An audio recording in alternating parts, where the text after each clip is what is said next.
One, two, go.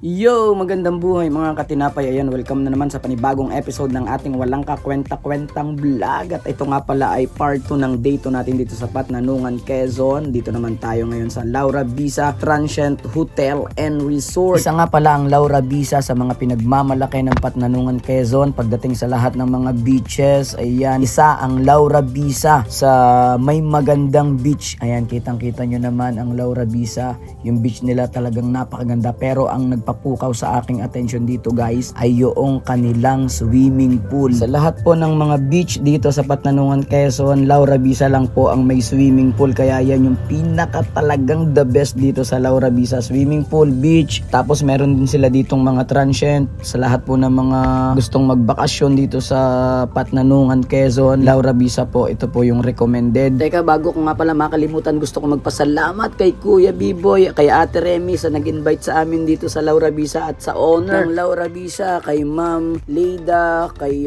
Sir Roland. Maraming salamat po sa pagpapatuloy po sa amin dito sa Laura Visa. Ayan, at kasama nga pala natin dito si Bulanay Girl, nagkakayak sila dyan. Maraming salamat sa pagkain, Kuya B-Boy, Ate Remy. Thank you so much. Sa uulitin po dito ulit tayo tutuloy.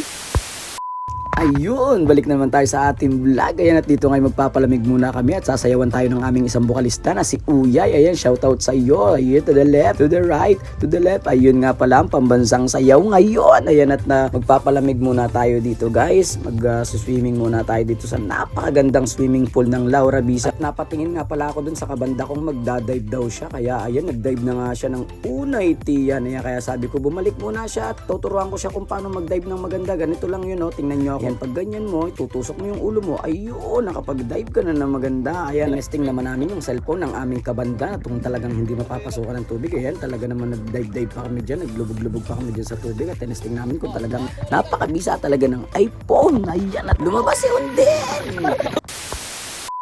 Ayun, natapos na nga pala tayo mag-swimming. Ayan, na-refresh naman tayo ng kaunti kahit pa paano. Ang sarap ng tubig dito, at nakita nga pala namin dito si Mulanay Girl, kaya nagpa-shoutout na ako ng page ko sa kanya. Ito siya, oh guys. So tingnan nyo si Mulanay Girl. Hi po, shoutout po sa Tinapay TV. Yan. Ano po kayo ng videos nila?